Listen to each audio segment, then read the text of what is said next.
Hey, what's up? I got some more lore content for you guys. I've got 3 of the best decks to climb with for patch 5.8 if you want to rank up in the standard format in Legends of Runeterra. Trust me, you don't want to miss out. That way you have a good understanding of what's strong, whether you want to play the best decks themselves or if you want to know how to counter them. Let's see what these strong decks are, shall we? Welcome to Meta Report. And the first deck I have for you is the tried and true classic Ashe Leblanc. Coming in with a win rate of 55.53% and a play rate of 7.61%, it is the best deck to play if you just want the hard grind. Its best matchups include Taliyah Zilean, Cait Teemo, Lee Sin Victor, and Cait Teemo Bandle. Its worst matchups are Nocturne Vex, Braum Soraka, Ashe Vex, and Lulu Jinx. So I did cover Ashe LeBlanc about a month ago, however this is a much better list, so this is the refined version. If you've been using the previous one, it's a bit outdated. This is probably the one that I would highly recommend going for, moving forward. To no one's surprise, this deck is very strong because it is abusing Freljord, which has really good early game cards in the form of Omenhawk and Yadulski, right? Because the extra stats go a long way. A couple +1/+1s, especially if you open them into each other, creates a mid-game snowball that's really hard for any opponent to deal with. This deck also includes the Sky Splitter, which is the best combat trick currently in the game, Elixir of Iron for protection, things like that, and also the ability to win combat with the Frostbite mechanic. So it just overall does a lot of things right. Its biggest weakness is that it does get run over by aggressive decks, and that it also loses to non-conditional single target removal. Things like Vengeance, just kill an enemy. That's going to be like the biggest issue for Ashe LeBlanc. But against damage removal decks like Piltover and Zon strategies, this deck is fantastic because again, the Elixir of Iron and the Sky Splitter provide a lot of HP in order to protect the units from removal. Its main job is to create a snowball in the early mid-game and then try to close out with LeBlanc level, a strong attacking board of like 3 or 4 big dudes, and then the rally allowing you to attack multiple times a turn. If you get LeBlanc level, you can also copy Incisive Tactician with her mirror image spell. This is what it looks like right here.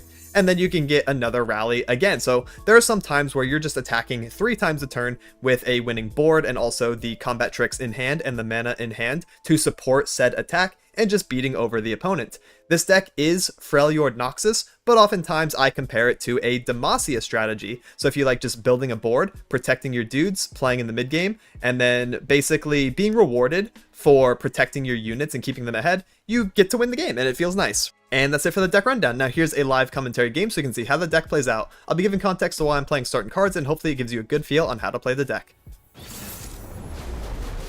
And for this example game, we're going to be fighting Mono Fiora Shurima. Shurima has Champion Tutor, so it makes the deck a little bit more consistent. You always get your Fiora. Well, you should more often than not. We have Omenhawk on 1, we're attacking on 1, which is good.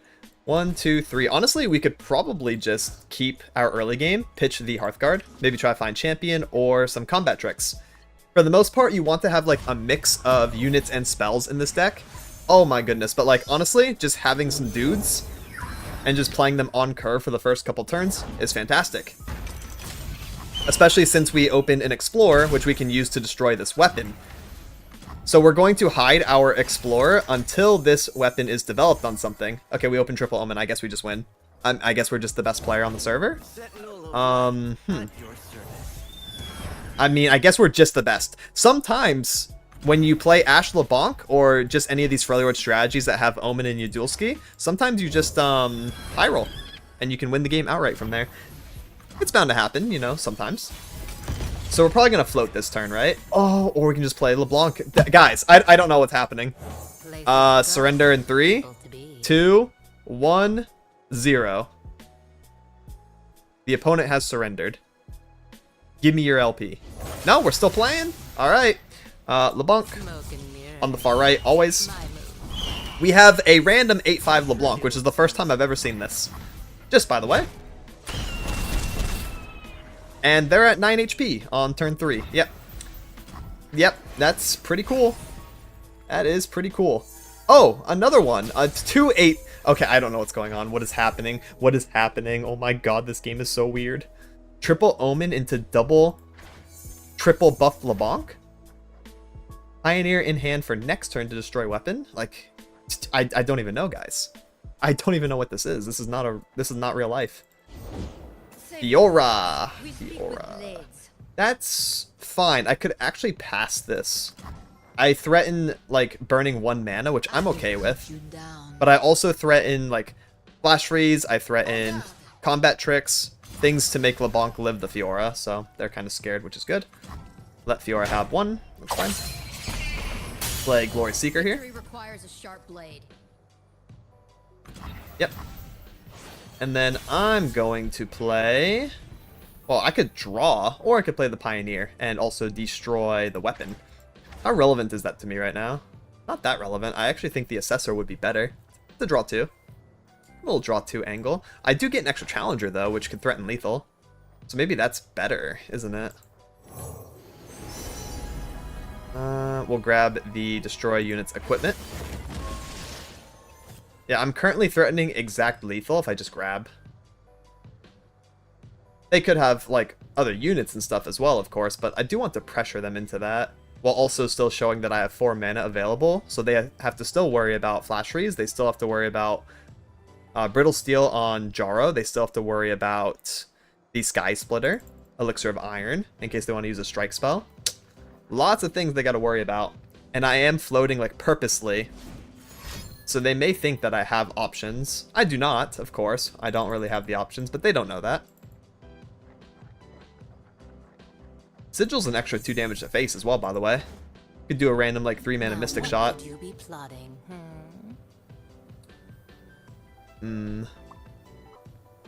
This is interesting. Yeah, what you got? Desert Duel. That is fine. Fine. I have no equal. I see how it's gonna be. Let's go ahead and swing like this. Yeah, because Jaro's not really threatening us right now. I want to save the Sigil in case they have form up.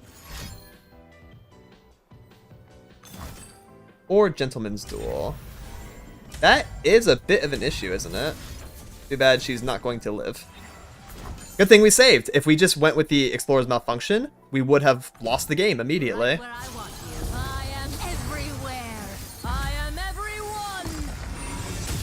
But we get to outplay the Gentleman's Duel. She was at 3 of 4, by the way, after this strike. Oh my god, that was so close. Oh my god, oh my god, oh my god. Oh my god. Fiora almost just did me dirty. But we're fine. We're fine, guys. Oh my god, we were 1 off. If I didn't float for that, and I just did the Explorer's Malfunction, I would have just lost the game outright. That is always pretty scary, of course. Ooh, interesting. I wonder if that is the Deny, right? The Staya. Most likely, I would say. Let's go ahead and do the Assessor to draw. Line up. And we can do Mirror Image to draw again if we want. But maybe I should save that for next turn. Just kind of float our mana. Oh, here's all of my options. There's the Brittle Steel. There's the Sky Splitter. Weapon. Yeah, I'm going to destroy that, I'm pretty sure. Might as well spend the 2 mana now. Since I want to Mirror Image on my attack turn, probably. I mean, that's going to give them mana to deny it, though. We're probably fine. We're probably fine. Let's play the Glory Seeker first. Just a moment. Then we'll Mirror Image the Assessor.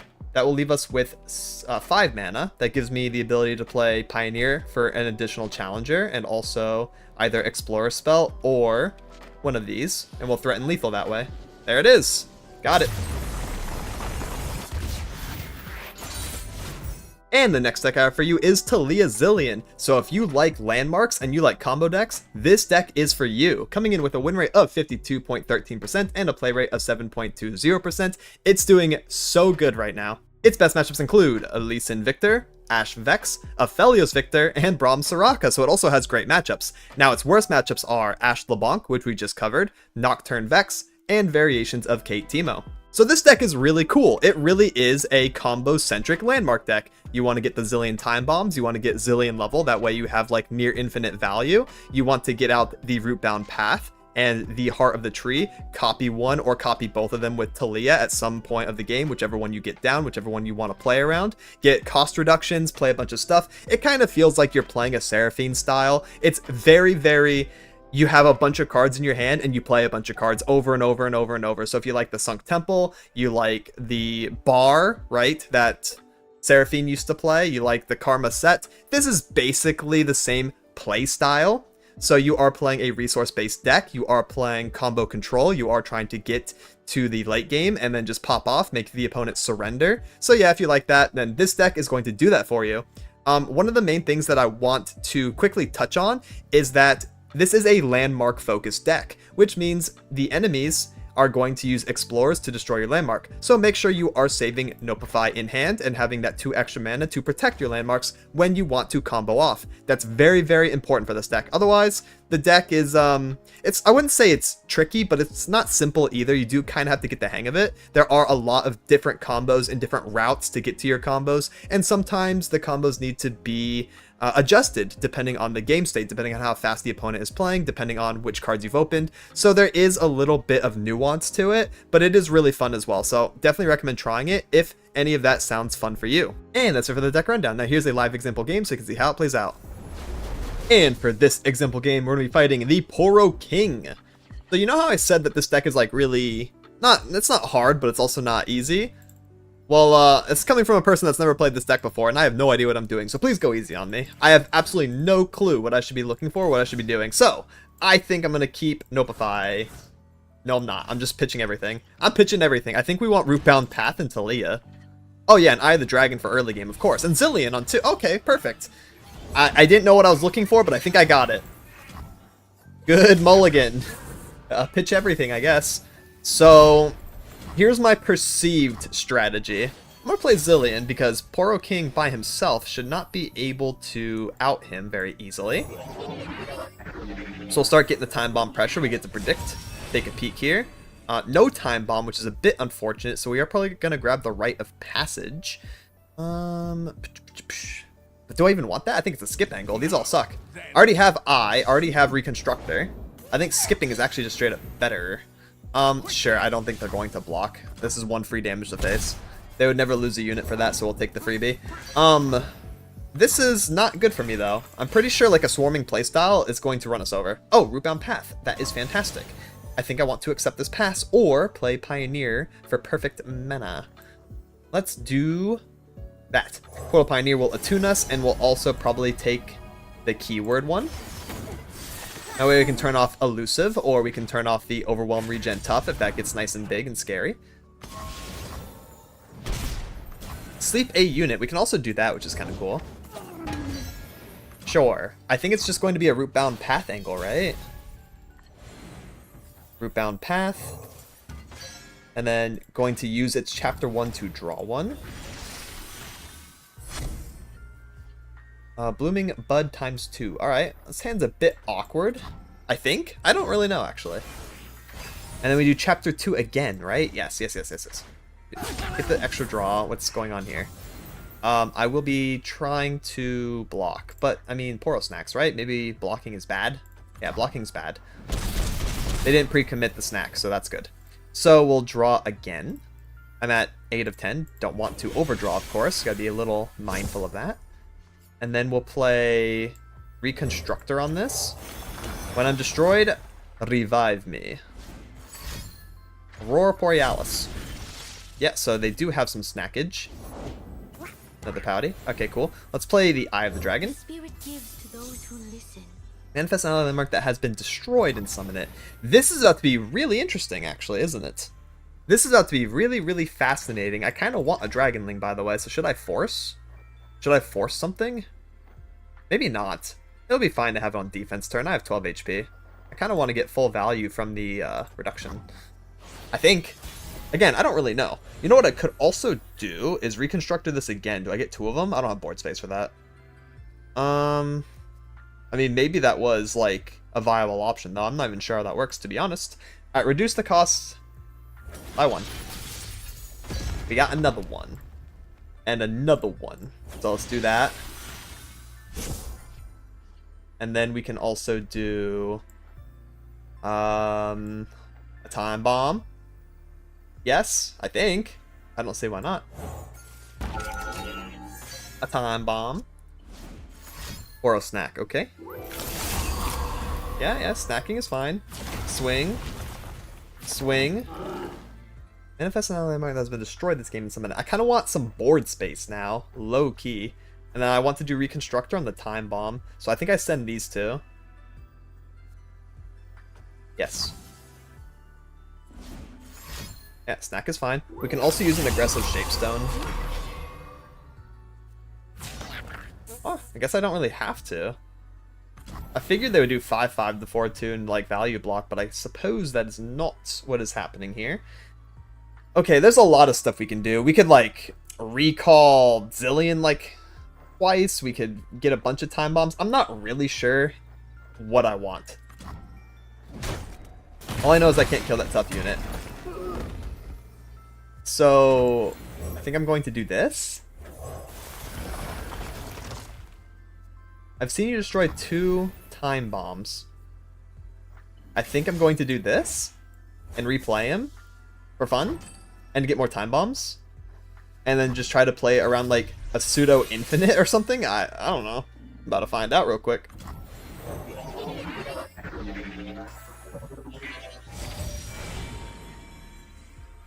Yeah, I want the time bomb, not the heart of the tree. And then we're gonna let this die and then write a passage and we'll be on like infinite time bombs, I suppose. And we also floated perfect mana by doing this, so I kind of like this. Alright. This is really cool, actually. Wait, I think I'm cooking.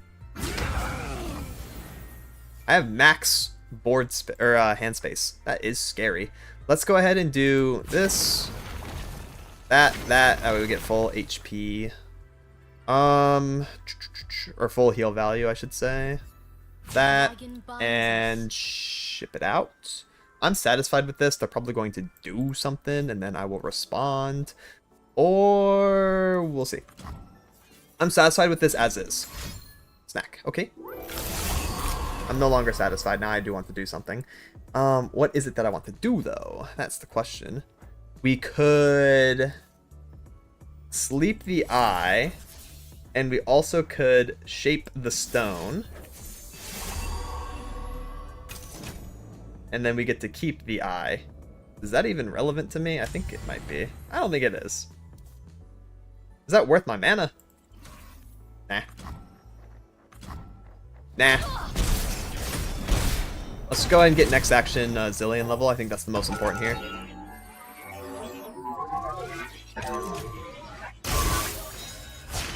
Time waits for no one. True. No one but me. True. Yeah, I feel like I'm comboing off.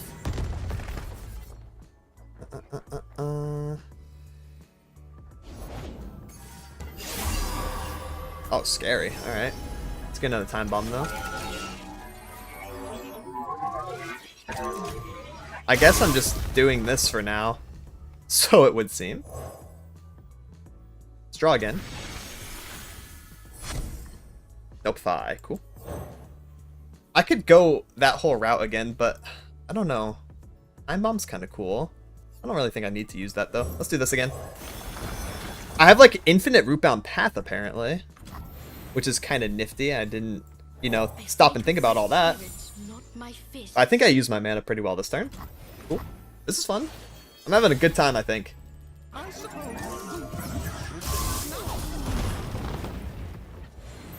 I didn't need that anyways.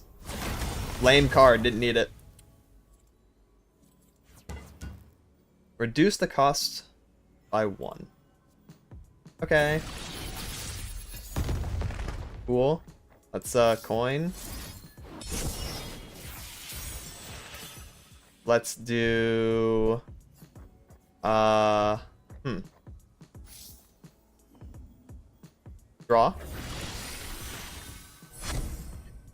Oh, that's a good card. I've been looking for something like that. Alright, let's attack. Let's send it and then play Big Landmark. Another snackage. That's pretty cool, I suppose. Only 1 heal. Oh, well. Aurora Borealis. Again. Oh, fair enough. Rite of Passage. Another Time Bomb. What does this do? Heal your Nexus 3 and summon Spritelings. Oh. Okay. I'm just gonna replace it, I think. Or I could leave it. I mean, he's a blocker, right? That's kind of chill, I suppose. I'm sorry to say, time isn't really an illusion. Alright, we'll turn off those keywords, I suppose, because those were kind of scary. Go next turn.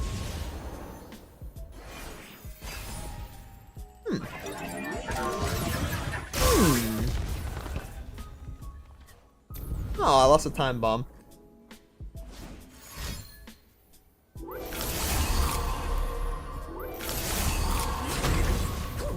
Alright, so we're going to sleep that. We're going to block here. We're going to block here. And we're also going to sleep that. Hooray! Cool.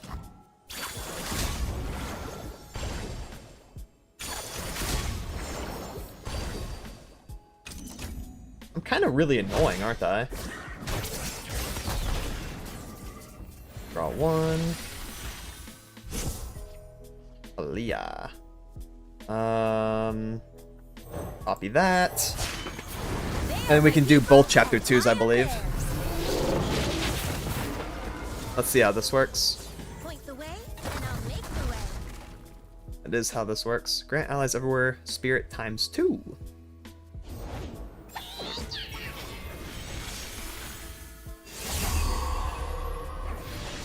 I think this is balanced.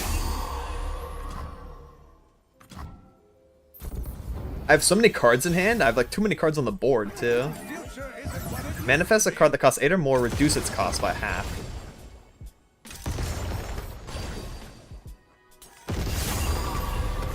Yeah, that's rather interesting, isn't it? That is interesting. So I can manifest a card that costs 8 or more, reduce its cost by half. If I play a 2-cost card, I can put both of these in my hand. Then I can reduce their cost. But I need to do something that just is done. That's it. Recall and create a coin. I don't want to do that. Because I want to have the hand space for all this. It's fine. Let's go ahead and sleep the lifesteal. I think we'll still be able to do what I want to do. So my thought process is double manifest and then double discount with the root bound path. And then maybe win the game. We'll see.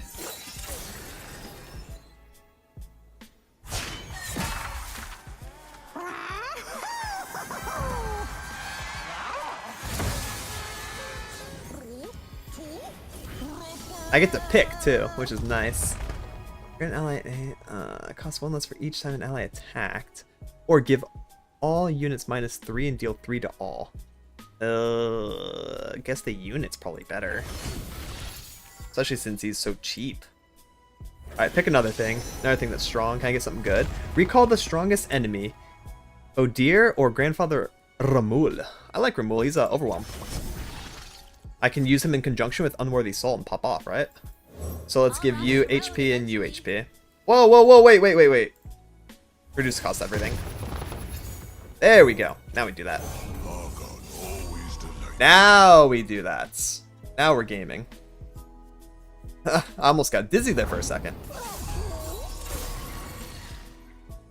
That's fine. Chimera. And then I'm going to recall what's put in front of Ramul and Taliyah, and we should win, I think. I'm pretty sure that's how that works. I only need 3 mana for that, so I guess I can play Chronomancer as well, just for fun. I've been practicing, and it's Alright, I think we did it. look. Full send, We have much to look forward to. and then double recall what gets put in front of my dudes.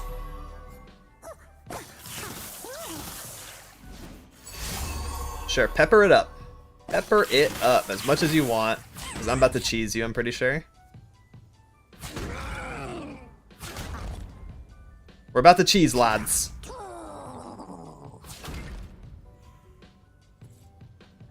So we recall that, and then we recall... Oh, I don't have enough mana. Okay, it doesn't matter. It doesn't matter. We just recall that.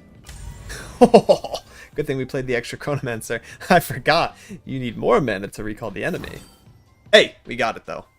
Exacties. Look at that. Well, that was kind of interesting.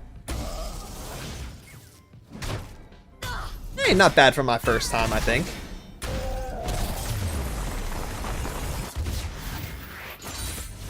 And the last one I have for you is another simple classic, Cait Teemo, coming in with a win rate of 51.51% and a play rate of 5.63%. It's doing as solid as ever. Its best matchups include the Taliyah Zilean Deck, Lee Sin Victor, Ashe Vex, and also Aphelios Victor. Its bad matchups include Ashe Leblanc, Cait Teemo Bandle, Nocturne Vex, and Braum Soraka. So the main thing this deck has going for it is that it beats a good chunk of the meta. Since it is a trap deck, it naturally beats those that really want to draw. So like the Taliyah Zilean, the more it draws their own puff caps and flash bomb traps that you put in. So really cool. I like how Cait Teemo can kind of be an anti-control deck in some metas. So it is definitely fulfilling that role here and now. So we have the Frostbite stuff, we have the Elixir of Iron, really good for early word package. We are not running the Omen and Yadulski in here because we do not really care about our stats or our board. We just care about putting traps in the opponent's deck and then making them draw cards. So yeah, if you want to play a cheeky trap setting playstyle, put in a bunch of shrooms, let the opponent draw, and then like slowly bleed out, definitely up your alley. Cait Teemo's a classic. There's been multiple iterations of this deck in the past. So yeah, you basically, like, you're playing mill in a way too. It's like half trap, half mill, which is kind of fun. So you have cards that make you draw along with the opponent. Of course, this is giving you a card, but the opponent's is riddled with poison puff caps and flash bombs, which makes it worse for them, better for you.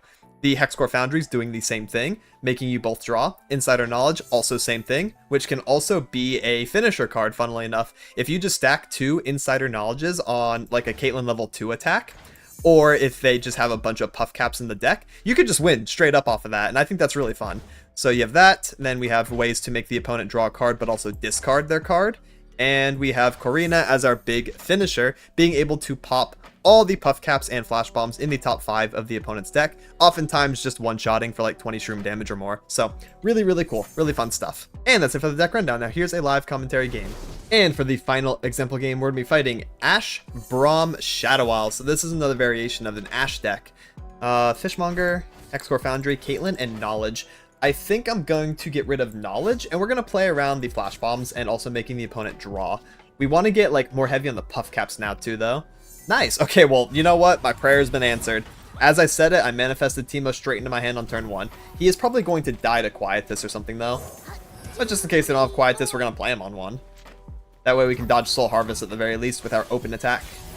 So let's go ahead and do that. Somehow manifested a second Teemo as well. I don't know how this is happening. So we have 3 champs in our top 6, which is fantastic. Really, really good. That means our first Teemo is expendable if they do kill him. Puffcap Peddler, that's a really good card. Mighty Poro, huh? I think I'm gonna go the Puffcap Peddler route here. Have a mushroom. Have 3. I've heard about you. And then I'm going to open attack with Teemo again. And then play the Fishmonger on turn 4. We're gonna hold off on the Caitlyn. Okay, that's just so much Teemo. That's just so much. How so much Teemo? We could threaten his level right now. Is that worth? I think it's worth. I'm not using my mana for anything else. We just have triple Teemo and Caitlyn. I don't know what's going on today. Today is my lucky day, bro. It's a lottery angle. Planting your mushrooms. Right after this game, I'm gonna go hit up the local gas station. Like, it's actually Jover. Especially if this goes through. If they don't have, like, Vengeance or Frostbite, I'm just gonna be so surprised. Like, they should have Hard Run Flash Freeze or Brittle Steel in it. Okay! You know what? Nope. Yep, gas station angle. See you guys later. I'm hitting up 7-Eleven. What in the world? But yeah, we're going to play the Fishmonger. Yeah, go ahead and heal up. Because now, they're going to draw 1 extra, but it's also going to be fleeting, so they are pressured to play it, or it's going to get discarded round end. Yep. The shrooms are starting. There they are. That's already almost a Caitlyn level. That is pretty scary for them. Or at least it should be. We're going to make them draw to death. Funnily enough. Omen. Oh, that is an elusive blocker. That's kind of annoying, yeah. I actually don't like that very much now that I think about it. I'm kind of down to bait a pass here. There's no way they accept the pass burning that much mana. I want to hold the Harsh Winds just in case I need it, which I will. So I'm going to pass again. Go ahead and attack me. This is what our Harsh Winds is for, right? So now we can do Harsh Winds on 5-3 and also probably the Omen and kill the Omen. Just to guarantee it. That way they can't do an elusive block on my Teemo, which is like my highest value thing. Like that. You spoiled the surprise? I trust the process here. I like this. Taking 6. And then we can open attack. Peddler just killed their Ashe, which is kind of funny. Not something you see every day. And there goes Raza. That's a big card. Okay. No Raza. No Raza. Ship out the open attack. And then we're probably going to sit on Caitlyn level and Puffcat Peddler. Or I can play Chump. 80 shrooms in the deck. That's pretty crazy. Rom. Alert the kitchen. We'll need more food. Let's do the Peddler first. A mushroom. Have 3. I'm pretty curious. Heard about you. Okay, interesting. Are they just gonna like Ruination me or something though? Like I'm kind of scared of that, but maybe not really. If they Ruination me next turn, I'm just going to do like, Makes perfect. I don't know, double Insider Knowledge and just make them draw infinite, and then maybe they'll just die because the Puffcat Peddlers will put 6 more in there. They lost Scuttle Guys too. Man, this Fishmonger's popping off actually. Very high value. 4 shrooms there. And 1 shroom there. Yeah, okay, this is kind of disgusting, yeah. I think we just win. We should just win with Insider Knowledge. There's no way anything bad happens to me this turn. Surely. Yeti? Alright, whatever. Boom, boom, bop. We could also do it during combat, where Caitlyn would, like, pump a bunch, but I'm kind of just down to send it. I'm so confident that they're going to draw 8. I don't know why. I just am. I have no reason to be that confident. I just know. I can see into the future. It's my lucky day. Might as well full commit. 6? Yeah. Oh yeah, there it is. Yeah, how about a little more? A little more. Just to top it off, yeah. Another 3? Yeah, how about another 5 after that? Boom. Minus 10. And that's it for this week's decks. Extra shout out to the patrons on screen. Much love and thank you for supporting. So yeah, to wrap things up, we have a couple classics via the Ashe LeBlanc and also the Cait Teemo, but there's another new deck in town, which is kind of fun to play, and that is the Taliyah Zilean. I think it plays into that fantasy of getting like big wombo combo turns, playing just a bunch of cards, and having your opponent watch you play until they surrender, and it does that very well, obviously. Be on the lookout for those explorers, be careful, don't let them destroy your landmark, keep that Nopify, alright? This has been Meta Report, thank you so much for watching, and have a good one. Laters!